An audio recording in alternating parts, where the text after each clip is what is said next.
வணக்கம். இது people English series. இந்த வீடியோல ரொம்ப இன்ட்ரெஸ்டிங்கான, ரொம்ப முக்கியமான 2 ஃப்ரேசஸ் கத்துக்க போறோம். நானும் வருவேன்னு அடம் பிடிக்கிறான். நான் தான் பில்லு கட்டுவேன்னு என் ஃப்ரெண்டு பிடிவாதம் பிடிக்கிறா. சாப்பிட்டுட்டு தான் போகணும்னு அவங்க ரொம்ப பிடிவாதம் பிடிச்சாங்க. அதனால தான் சாப்பிட்டுட்டு வந்தேன். இப்படியெல்லாம் நம்ம சொல்றோம் இல்லையா? ஸோ இந்த மாரி அடம் பிடிக்கிறது, பிடிவாதம் பிடிக்கிறது, இன்னும் சில சமயங்கள்ல கொஞ்சம் ஃபார்மலா நாம ரொம்ப வற்புறுத்துனாங்க, ரொம்ப வலியுறுத்துனாங்க, அப்படி கூட நம்ம சொல்லுவோம். ஸோ இதுக்கான ஃப்ரேசஸ் இதான் நம்ம பார்க்க போறோம். இன்னைக்கு நம்ம பார்க்க போற ஃப்ரேஸ் இன்சிஸ்ட் ஆன். இன்னொரு ஃப்ரேஸ் சொன்னோம் இல்லையா? அது பீயிங் ஸ்டபர்ன். இந்த 2 ஃப்ரேஸ் பத்தியுமே நம்ம பார்க்க போறோம். ஸோ ஃபர்தரா இன்சிஸ்ட் ஆன பார்க்கறதுக்கு முன்னாடி இன்னொரு முக்கியமான விஷயமும் சொல்லணும். இந்த have been able to and have been meaning to அந்த வீடியோல நிறைய பேர் கமெண்ட்ல இது வந்து ரொம்ப ஃபார்மலா இல்லை கேஷுவலா கான்வர்சேஷன்ல யூஸ் பண்ணலாமா அந்த மாதிரி நிறைய பேர் கேட்டிருந்தீங்க. இப்போ இந்த சீரீஸை பொறுத்த வரைக்கும் நாம நிறைய கேஷுவல் கான்வர்சேஷனுக்கு தேவையான ஃப்ரேசஸ் தான் நிறைய போட்டுட்டு இருக்கோம். ஒருவேளை அது ஃபார்மல் அப்படின்னா நான் அந்த இதுலயே ஃபார்மல்னு பிராக்கெட்ல போட்டிருக்கேன் அந்த ஸ்லைட்லயே நீங்க செக் பண்ணுங்க. அப்படி இல்லை அப்படின்னாலே அது கேஷுவலா கான்வர்சேஷன்ல யூஸ் பண்ணலாம் அப்படின்னு தான் அர்த்தம். அதுலேயும் இந்த have been able to and have been meaning to இது 2 ஃப்ரேஸுமே very common in casual conversation and formal writing. அதனால நீங்க 2 இடத்துலையுமே நீங்க அதை யூஸ் பண்ணலாம். அதே மாதிரி தான் இந்த இன்சிஸ்ட் ஆனும். It fits perfectly in casual conversation and formal writing. அதனால நீங்க 2 இடத்துலையுமே நீங்க இதை யூஸ் பண்ணலாம். சரி, இப்போ இந்த இன்சிஸ்ட் ஆன யூஸ் பண்றப்போ அதோடைய சென்டென்ஸ் ஸ்ட்ரக்சர் எப்படி இருக்கும் அதை பார்த்துடலாம். ஸோ இன்சிஸ்ட் ஆன பொறுத்த வரைக்கும் நம்ம பொதுவாகவே நிறைய இடங்கள்ல சொல்லியிருக்கோம். ஒரு ப்ரெப்போசிஷன் வந்தாச்சு அப்படின்னாலே அதுக்கப்புறம் வர்றது வந்து verb plus ing ஜெரண்ட் ஃபார்ம்ல நம்ம போடுவோம். ஸோ ஒன்று இந்த ஸ்ட்ரக்சர். இன்னொன்று வந்து insist on some one verb plus ing. அதாவது நம்ம வந்து நான் இதை தான் பண்ணுவேன்னு அடம் பிடிக்கிறது அப்படின்னா insist on verb plus ing. அடுத்தவங்கள நீ இதை பண்ணு அப்படின்னு சொல்லி அடம் பிடிக்கிறது அப்படின்னா insist on some one verb plus ing அப்படி யூஸ் பண்ணுவோம். இதே மாதிரி அடுத்தவங்கள நீ இதை செய்யின்னு நம்ம பிடிவாதம் பிடிக்கிறோம் அப்படின்னா இந்த ஸ்ட்ரக்சரை நம்ம யூஸ் பண்ணலாம். Insist that clause. இது இல்லாம நம்ம வந்து சில விஷயங்களை வந்து எப்பவுமே நம்ம ஒரு பிடிவாதமா இருப்போம் இல்லையா? ஸோ அந்த மாதிரி இடங்களை நம்ம வந்து பீயிங் ஸ்டபர்ன் யூஸ் பண்ணுவோம். ஸோ இதை வந்து நம்ம டீட்டெயிலாக பின்னாடி பார்க்கலாம். ஸோ இப்போ இந்த 3 ஸ்ட்ரக்சர்ஸ்க்குமே நம்ம வந்து வரிசையாக எக்ஸாம்பிள் பார்த்துட்டு அதுக்கப்புறம் நிறைய எக்ஸாம்பிள்ஸ் பார்க்கலாம்.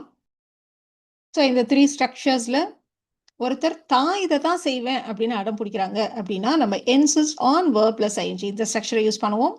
ஒருத்தர் அடுத்தவங்க இதை செய்யணும் அப்படின்னு பிடிவாதம் பிடிக்கிறாங்க, வற்புறுத்துறாங்க, வலியுறுத்துறாங்க அப்படின்னா செகண்ட் இல்லைன்னா தேர்டை யூஸ் பண்ணணும். ஸோ இப்போ நம்ம எக்ஸாம்பிள்ஸ் பார்க்கலாம். அவன் நானும் வருவேன்னு அடம் பிடிக்கிறான் அப்படின்னு நம்ம சொல்லணும். நானும் எங்களோட வருவேன்னு அடம் பிடிக்கிறான் இப்படி சொல்ல போறோம். ஸோ யாரை பத்தி நம்ம பேசுறோமோ அவங்க தான் ஒரு விஷயத்த செய்வேன்னு அடம் பிடிக்கிறாங்க. அப்ப ஃபர்ஸ்ட் ஸ்ட்ரக்சர். அப்ப ஹீ அப்படின்றதுனால அடம் பிடிக்கிறான் ப்ரெசென்ட்ல இருக்கு இல்லையா? அதனால ஒரு எஸ் சேர்த்துட்டு இருக்கோம் இன்சிஸ்ட் கூட. அப்ப ஹி இன்சிஸ்ட் ஆன் வர்றேன்னு, அதனால கம்மிங் எங்களுடன் with us. He insist on coming with us. He insist on coming with us. இப்ப இதுவே அவன் நான் அவனோட வரணும்னு அடம் பிடிக்கிறான். ஸோ அடம் பிடிக்கிறத அவன் எதிர்பார்க்கறத அடுத்தவங்க கிட்ட இருந்து. அப்போ யாரு செய்யணும்னு எதிர்பார்க்கிறோமோ அதுதான் இந்த சம்ஒன்ற இடத்துல வரப்போகுது. அப்போ ஹீ இன்சிஸ்ட் ஆன் இதுலையும் ப்ரெசன்ட் டென்ஸ்ல தான் இருக்கு, அதனால எஸ் சேர்த்திருக்கோம். ஹீ இன்சிஸ்ட் ஆன் யார என்ன, அதனால மீ கம்மிங் அவனுடன் வர வேண்டும் என்று, அதனால with him. He insist on me coming with him. He insist on me coming with him. இப்போ நாம பார்க்க போறது வந்து இந்த தட் கிளாஸ். இந்த தட் கிளாஸை பொறுத்த வரைக்கும் இதோடைய ஸ்ட்ரக்சர் எப்படி இருக்கணும் அப்படின்னா, இப்போ நம்ம போன எக்ஸாம்பிள்ல பார்த்த அதே சென்டென்ஸை நாம தட் கிளாஸை வச்சு சொல்றதா இருந்தா அதோடைய சென்டென்ஸ் ஸ்ட்ரக்சர் எப்படி இருக்கும் அப்படின்னா, இன்சிஸ்ட், இன்சிஸ்டட் என்னவோ நம்ம டென்ஸுக்கு ஏற்ற மாதிரி போடுவோம் இல்லையா?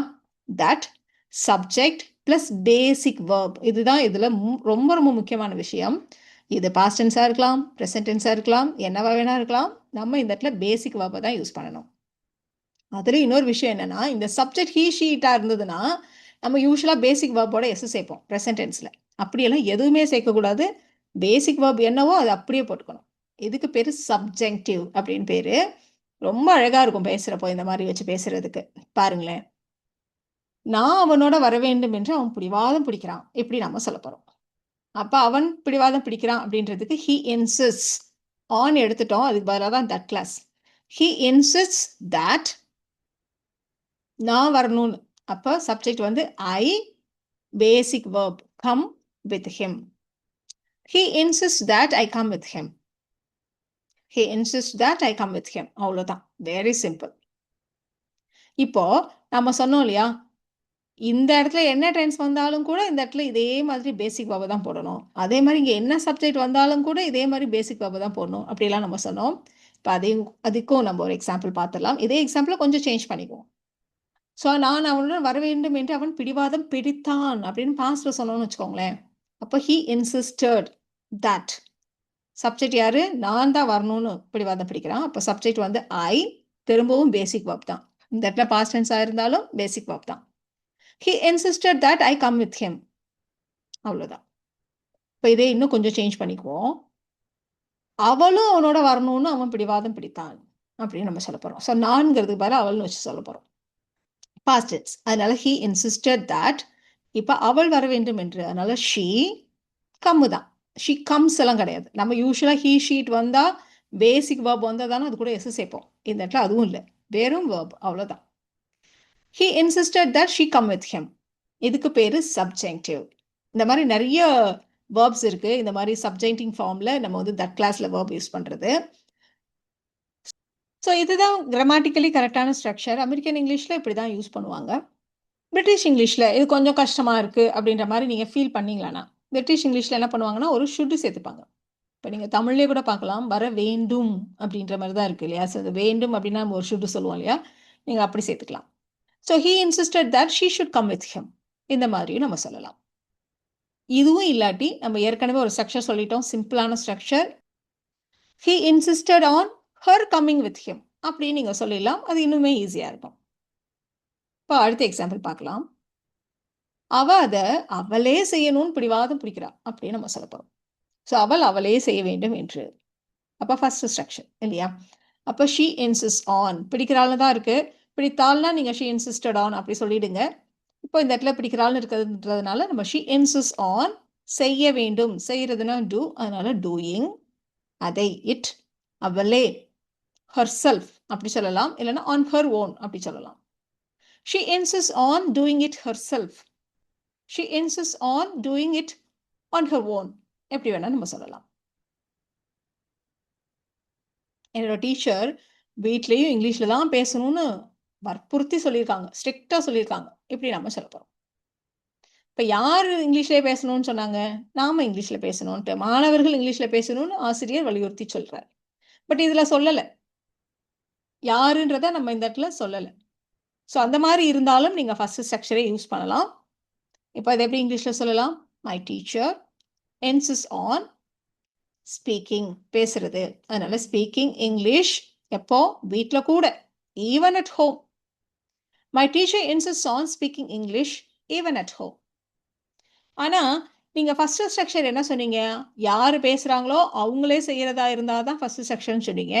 இப்போ இந்த மாதிரி இடத்துலையும் சொல்கிறீங்களே, இது ஒரு வேலை என்னோட டீச்சர் அவங்க வீட்டில் இங்கிலீஷில் தான் பேசுகிறேன்னு அடம்பிடிக்கிறாங்கங்கிற மாதிரி வந்துடாதா அப்படின்னு உங்களுக்கு ஒரு டவுட் வந்துச்சுன்னா, அப்படி அர்த்தம் இல்லை இதுக்கு, இருந்தாலும் அப்படி ஒரு டவுட் வந்துச்சு அப்படின்னா நீங்கள் வந்து வழக்கம் போல் ஆன் சம்ஒன்னு சொன்னோம் இல்லையா, அந்த ஸ்ட்ரக்சரை யூஸ் பண்ணிவிடுங்க. யார் பேசணும்னு டீச்சர் எதிர்பார்த்தாங்க? நாங்களாம் இங்கிலீஷ்லேயே பேசணும்னு தான் எங்கள் டீச்சர் வந்து வற்புறுத்தி சொல்கிறாங்க. அதனால நம்ம ஒரு அஸ் சேர்த்துக்கிட்டோம். My teacher insists on us speaking English even at home. My teacher insists on us speaking English even at home. ரொம்ப சிம்பிளாக இருக்கு இல்லையா? அடுத்த எக்ஸாம்பிளை நீங்களே கூட ட்ரை பண்ணி பாருங்க. நாங்கள் சாப்பிட போயிருந்தோம், அவள் நான் தான் பில்லை பே பண்ணுவேன்னு பிடிவாதம் பிடிக்கிறா அப்படி சொல்ல போகிறோம். ஸோ அவள் தான் செய்வேன்னு பிடிவாதம் பிடிக்கிறா, ஃபர்ஸ்ட் ஸ்ட்ரக்சர். அப்போ she insists on, பில்லு கட்டுறது, பே பண்ணுறது, அதனால paying the bill. she insists on paying the bill. எங்கள் தாத்தா இருக்காரே, அப்புறம் ஹாஸ்பிட்டல் போகணும், நான் தான் ஹாஸ்பிட்டல் கூட்டிகிட்டு போகணுன்னு என் தாத்தா பிடிவாதம் பிடிக்கிறார். நீ தான் வரணும்னு என்ன சொல்கிறார் தாத்தா. கண்டிப்பாக நீ தான் வரணும், ஹாஸ்பிட்டலுக்கு நீ தான் கூட்டிகிட்டு போகணும்னு என் தாத்தா பிடிவாதம் பிடிக்கிறார் அப்படின்னு சொல்ல போகிறோம். அதனால பிடிவாதம் பிடிக்கிறது மை கிராண்ட்பா insists on, யார் கூட்டிகிட்டு போகணும்? நான் தான் கூட்டிகிட்டு போகணும். அப்போ மீ. ஒரு இடத்துக்கு அழைத்து செல்வது அப்படின்னா டேக் தான், டேக் டு என்ன பிளேஸ் அப்படின்றது சொல்லுவோம் நம்ம. அதனால taking him to the hospital. My grandpa insists on me taking him to the hospital. My grandpa insists on me taking him to the hospital.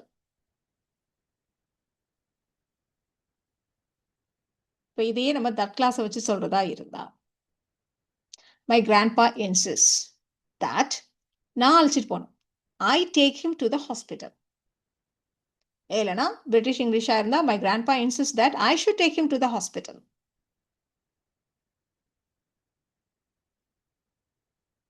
நான் என் ஃப்ரெண்டு வீட்டுக்கு போயிருந்தேன். நான் டின்னர் சாப்பிட்டுட்டு தான் போகணும்னு அவங்க ரொம்ப பிடிவாதம் பிடிச்சாங்க. நான் டின்னர் சாப்பிட்டுட்டு தான் போகணும்னு அவ ரொம்ப வற்புறுத்தினான். எப்படி சொல்ல போறோம்? ஸோ வற்புறுத்தினது வந்து என்னோட ஃப்ரெண்ட். அப்போ மை ஃப்ரெண்ட் இன்சிஸ்டட் ஆன், யாரு? நான் தான், மீ. சாப்பிட்றது அப்படின்னா ஈட் சொல்லலாம், ஹேவ் கூட சொல்லலாம். அதனால ஹேவிங் டின்னர் கிளம்புறதுக்கு முன்னாடி, before I left, before leaving, இல்லைன்னா அவங்களோட டின்னர் சாப்பிடணும் அப்படின்னு சொல்றாங்க அப்படின்னாக்கா my friend insisted on me having dinner with them அப்படின்னு சொல்லிடலாம். ஸோ நீங்கள் எப்படியெல்லாம் இதை வந்து சொல்லணும்னு நினைக்கிறீங்களோ அப்படியெல்லாம் அந்த எண்ட் பார்ட்டை நீங்கள் சொல்லிக்கலாம். My friend insisted on me having dinner before I left. கிளம்புறதுக்கு முன்னாடி டின்னர் சாப்பிட்டு தான் போகணும்னு அடம்பிடிச்சாங்க அப்படி சொல்றதா இருந்தா இன்னொரு விதமாகவும் சொல்லலாம். My friend insisted on me having dinner before leaving. அவங்களோட டின்னர் சாப்பிட்டுட்டு தான் போகணும்னு சொன்னாங்க. My friend insisted on me having dinner with them. எப்படி வேணா சொல்லுங்க. இப்போ இந்த எக்ஸாம்பிள் பாருங்களேன். பொங்கல் மாதிரி சமயங்கள்ல வீட்டில் அம்மாக்கள்லாம் என்ன எக்ஸ்பெக்ட் பண்ணுவாங்க? வீட்டில் இருக்க பிள்ளைங்கள்லாம் நல்லா ட்ரெடிஷ்னல் க்ளோத்ஸ் போட்டுக்கணும் அப்படி தான் எதிர்பார்ப்பாங்க இல்லையா? ஸோ அதை வந்து பிடிவாதமாக இருப்பாங்க அந்த விஷயத்தில். சில வீட்டில எல்லாம் அதுதான் போடணும், இன்னைக்கு பொங்கல், இன்னைக்கு போய் எந்த ட்ரெஸ்ஸு இதை போடு அப்படின்லாம் சொல்லுவாங்க இல்லையா? ஸோ அந்த மாதிரி சொல்ல போகிறோம். ஸோ என்னோட அம்மா பண்டிகைக்கு பாரம்பரிய உடைகளை தான் அணியணும்னு பிடிவாதம் பிடிக்கிறாங்க. அப்படியே ரொம்ப ஸ்ட்ரிக்டாக சொல்லிடுவாங்க, அப்படி தான் போடணும்பாங்க அப்படின்னு நம்ம சொல்ல போகிறோம். இந்த இடத்துல நம்ம வந்து நீங்கள் இதுக்கு முன்னாடி பார்த்த எக்ஸாம்பிளையும் பார்த்துருக்கலாம். டீச்சர் வந்து வீட்லேயும் இங்கிலீஷில் தான் பேசணும்னு வற்புறுத்தி சொல்லியிருக்காங்க, ஸ்ட்ரிக்டாக சொல்லியிருக்காங்க அப்படின்னு நம்ம சொன்னோம். ஸோ எக்ஸ்பெக்டேஷன் ஜென்ரலாக எல்லாரும் ஃபாலோ பண்ணணும் அப்படின்னு சொல்கிற இடங்களை நம்ம வந்து ஃபஸ்ட்டு ஸ்ட்ரக்சரே போதுமானது. உங்களுக்கு ஒரு வேளை டவுட்டாக இருந்ததா இன்சிஸ்ட் ஆன் பக்கத்தில் யாருன்றதை நீங்கள் சேர்த்துக்கோங்க. ஸோ இந்த மாதிரி பொதுவான எதிர்பார்ப்புகள் அதை வலியுறுத்தி சொல்கிறதுக்கு நம்ம ஃபஸ்ட்டு ஸ்ட்ரக்சரே யூஸ் பண்ணிடலாம். சரி, இந்த இடத்துல எதிர்பார்க்கிறது, அடம் பிடிக்கிறது, பிடிவாதம் பிடிக்கிறது எங்கள் அம்மா தான், மை மாம். பிடிக்கிறாருன்னு தான் இருக்குது. பெரும்பாலும் எல்லாத்தையும் நம்ம சிம்பிள் ப்ரெசன்டென்ஸில் தான் சொல்லியிருக்கோம். நீங்கள் தேவைக்கு ஏற்ற மாதிரி ஸ்ட்ரக்சர் மாற்றிக்கலாம், டென்ஸுக்கு ஏற்ற மாதிரி.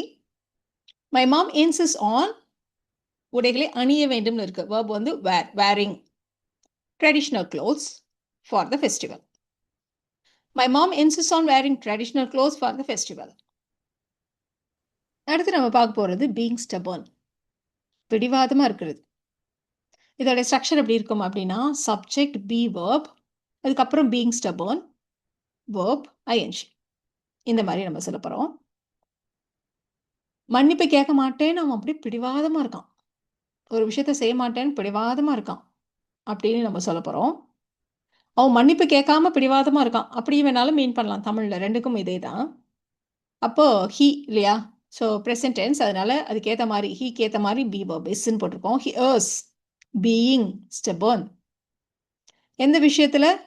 மன்னிப்பு கேட்காமல் இருப்பது. ஸோ இந்த இடத்துல பொதுவாக ஸ்ட்ரக்சர் பார்த்தீங்கன்னா அபவுட் போட்டுட்டு என்ன அப்படிங்கிறத நீங்கள் ஜெரண்ட் ஃபார்மில் சொல்லுங்கள்.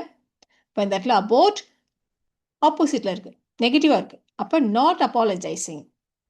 He is being stubborn about not apologising.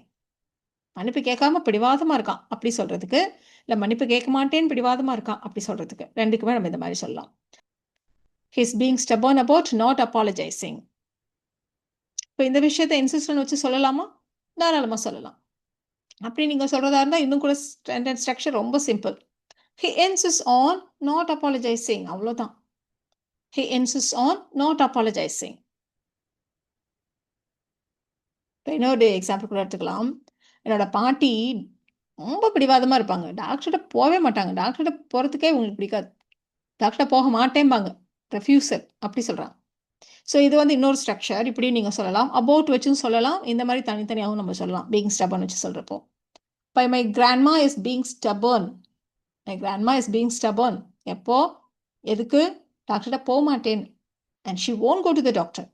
Won't அப்படின்றது எதுக்கு சொல்கிறோன்னா ஒரு விஷயத்தை ரெஃப்யூஸ் பண்ணுறது, முடியாது, பண்ண மாட்டேன் அப்படி சொல்கிறது. My grandma is being stubborn and won't go to the doctor இப்படின்னு சொல்லலாம். அஃப்கோர்ஸ் இதை நம்ம இன்சிஸ்ட் ஆன் வச்சு சொல்கிறதா இருந்தால் my grandma insist on not going to the doctor. அவ்வளோதான், ரொம்ப ஈஸி. இன்சிஸ்ட் ஆன் வச்சு சொல்கிறப்ப இன்னுமே ரொம்ப சிம்பிளாக நீங்கள் சொல்லிடலாம். My grandma insist on not going to the doctor. இன்னொரு காமன் எக்ஸாம்பிள் கூட எடுத்துக்கலாம். அந்த குழந்தை எப்போ யாராவது தூக்கி வச்சுக்கிட்டே இருக்கணும்னு அடம் பிடிக்குது. அப்போ the child insists on, யாராவது தூக்கி வச்சுக்கணும். அப்போ passive voice. அதனால being carried, எப்போ பார்த்தாலும், all the time. The child insists on being carried all the time. எங்க பார்த்தாலும் தூக்கிட்டு போகணுங்குது. The child insists on being carried everywhere. அவ்வளோதான். ஈஸி இல்லையா இந்த ஸ்ட்ரக்சர்ஸ்? இப்போ இதை வச்சு இந்த 2 சென்டென்சஸை நீங்கள் ட்ரை பண்ணுங்க. என்னோட அப்பா சீக்கிரம் எந்திரிக்கணும்னு எங்களை வலியுறுத்தி சொல்றார், ஸ்ட்ரிக்டா சொல்றார். ஸோ யார்கிட்ட சொல்றாரு? அடுத்தவங்க கிட்ட. ஸோ அதனால நீங்க அஸ் வேணா சேர்த்துக்கலாம். ஆன் பக்கத்துல ஒரு அஸ் கூட சேர்த்துக்கலாம். அவன் ஸ்கூலுக்கு நடந்து தான் போவேன்னு அடம் பிடிக்கிறான். இந்த 2 சென்டென்சஸ் தான் நீங்க ட்ரை பண்ணணும். ட்ரை பண்ணுங்க. உங்களுக்கான ஆன்சர்ஸ் அடுத்த ஸ்லைட்ல செக் பண்ணிக்கலாம்.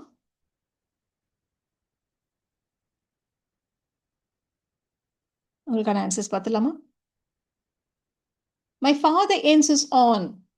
நீங்க ஜென்ரலா சொல்றப்போ யாருன்னு அந்த இடத்துல ஸ்பெசிஃபிக்கா சொல்லாதப்போ நீங்க ஃபர்ஸ்ட் ஸ்ட்ரக்சரே யூஸ் பண்ணலாம். உங்களுக்கு டவுட்டா இருந்தா மட்டும் நீங்க வந்து ஆன் பக்கத்துல யாருன்றதை நீங்க சேர்த்துக்கோங்க. My father insist on waking up early every day. இல்லைன்னா my father insist on us waking up early every day அப்படின்னு நீங்க சொல்லலாம். அவன் ஸ்கூலுக்கு நடந்து தான் போவேன்னு அடம் பிடிக்கிறான். ஸோ நடக்கிறதுனா வாக் இல்லையா? நீங்க அப்படி சேர்த்து சொல்லிடுங்க. He insist on walking to school. He insist on walking to school. Going on ஃபுட்லாம் வேண்டாம், இப்படி சொல்லிடலாம். ஸோ இந்த வீடியோவில் நாம் insist on and being stubborn இந்த 2 ஃப்ரேசஸ் பற்றி தெரிஞ்சுக்கிட்டோம். ஸோ ரொம்ப யூஸ்ஃபுல்லான இந்த ஃப்ரேசஸை நீங்கள் அடிக்கடி உங்களுடைய கான்வர்சேஷனில் யூஸ் பண்ணி பழகுங்க. Thank you so much.